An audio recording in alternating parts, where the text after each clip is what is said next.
Bab 51. Memutuskan jalinan. Dia memasuki dapur kafe.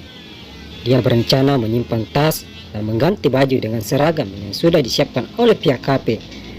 Dia berjalan memasuki lorong kafe yang berada di pojokan. Langkahnya terhenti tak kalah berpapasan dengan Susi yang sedang membawa nampan berisi minuman dan buah-buahan di atas nampan tersebut. Kebetulan sekali kamu datang. Tolong bantu kakak bawa ini ke meja 8 yang ada di pojokan sana. Kakak kebelet buang air kecil. Susi memberi langsung nampan tersebut pada Geo.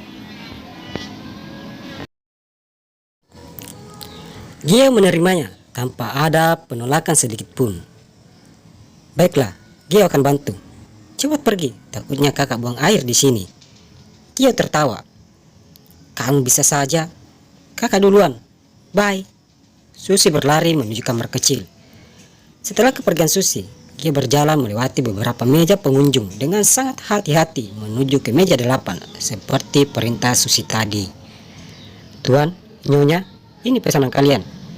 Dia dengan menunduk sambil meletakkan 2 buah gelas berisi kopi dan beberapa buah yang terletak di atas piring. Silakan Tuan, Nyonya, menikmati. Bila kalian memerlukan sesuatu lagi, jangan sungkan untuk memanggil saya atau karyawan lain yang ada di sini. Kalau begitu, saya permisi dulu. Mari. Gio berbalik dan melangkah, tapi tiba-tiba. Gio, tunggu dulu. Cegah seorang perempuan berbaya. Dia berhenti dan berbalik. Kedua matanya melotot melihat siapa yang duduk di sana. Nak, Adnan dengan suara sangat lembut. Mendengar Adnan memanggilnya dengan anak, Gio sama sekali tidak menanggapi. Dia hanya memandang sinis padanya. Mari duduk nak, temani ayah dan oma di sini. Adnan menarik sebuah kursi dan mempersilahkan Gio untuk duduk. Ayah dan oma? Gio menarik ujung bibirnya. Iya, ini oma sayang. Tanya berdiri ingin memeluk Gio. Jangan coba-coba menyentuhku Nyonya. Dan ingat, aku ini bukan cucumu atau anak dari pria itu. Tunjuk Geo pada Adnan. Nak, bagaimanapun kamu menolaknya, aku ini ayahmu. Adnan masih dalam nada yang lembut. Hahaha, anakmu? Apa Tuan tahu arti seorang ayah? Sudahlah, orang seperti Tuan ini mana mungkin mengerti. Kamu ini kurang sopan pada ayahmu, bentak Tania.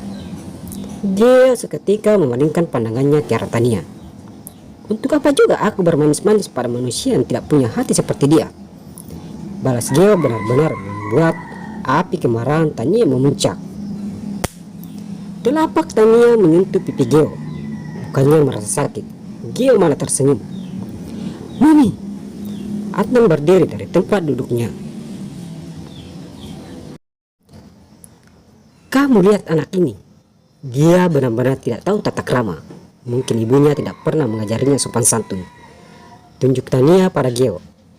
Jangan sesekali kamu mengatakan ibuku seperti itu. Ibuku adalah perempuan baik dan penuh kasih sayang. Beliau tidak pernah mengajariku untuk tidak hormat kepada orang yang lebih tua. Ini memang karena kinanku sendiri menghina orang yang telah menyakiti kami berdua. Mom, Geo, sudahlah.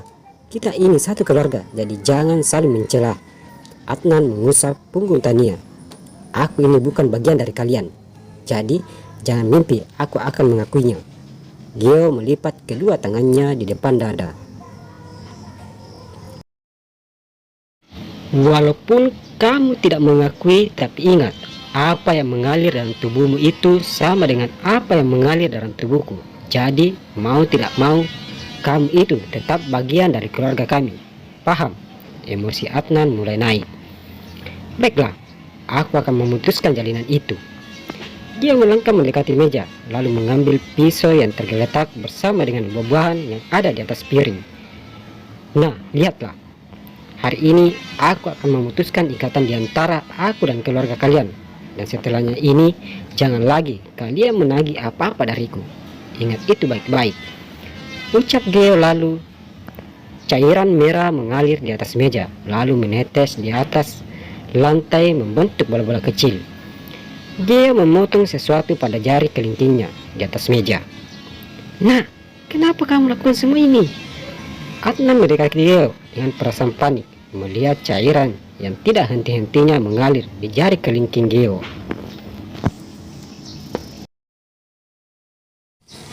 Jangan mendekat. Aku bukan anakmu. Mulai sekarang jalinan kita terputus. Kamu sudah mengambil hakmu dalam tubuhku setelah kamu menyentuhku beberapa kali. Dan sekarang aku yang mengeluarkan sisanya. Adnan dan Tania cuma terdiam melihat apa yang menetes di jari kelingking Geo tanpa bisa berbuat apa-apa. Dia terus memegangi jari kelingkingnya. Tiba-tiba pandangannya buram. Kepalanya terasa pusing dan jatuh ke lantai. Geo! Teriak Adnan menghampiri tubuh Geo. Adnan mengangkat tubuh Geo ke mobil, diikuti Tania dan membawanya ke rumah sakit. Adnan mondar-mandir di depan UGD, wajahnya pucat saking paniknya. Sementara itu Tania duduk di kursi dan terus-menerus memperhatikan gerak-gerik Adnan. Adnan, kemarilah. Adnan berjalan mendekati ibunya dan duduk di dekatnya. Tenanglah, anakmu tidak akan mati.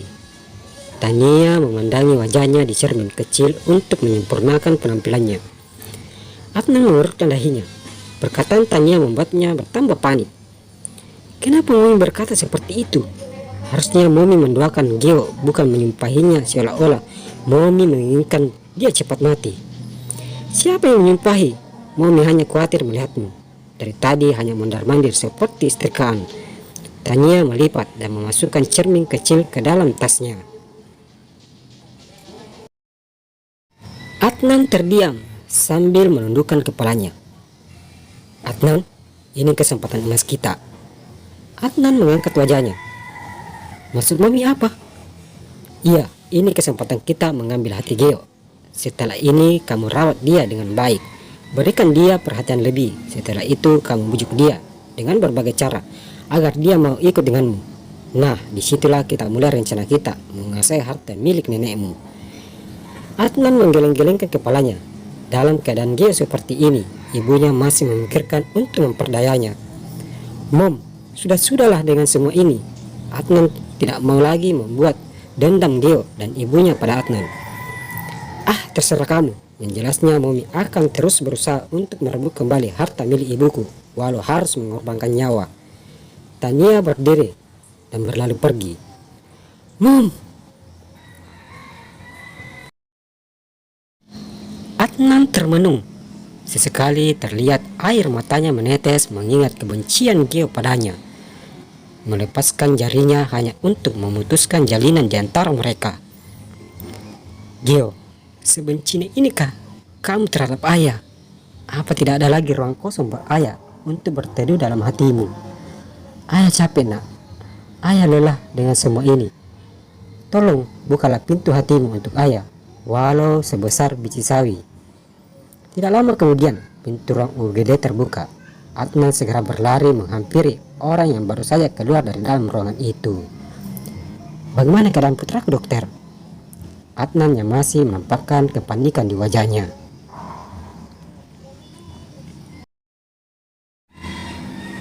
Putra Anda baik-baik saja, Tuan. Dia hanya kecapean, ditambah dengan luka di jarinya, membuatnya tidak sadarkan diri. Syukurlah kalau begitu, dan terima kasih atas semuanya. Dok, apa boleh? Aku menemuinya sekarang. Boleh saja, tapi setelah dipindahkan ke ruang inap. Adnan mengangguk pelan. Tidak lama kemudian Geo dipindahkan dari ruang UGD menuju ke ruang VIP. Semoga kamu nyaman di sana, nak, ucap Adnan setelah menyelesaikan administrasi rumah sakit.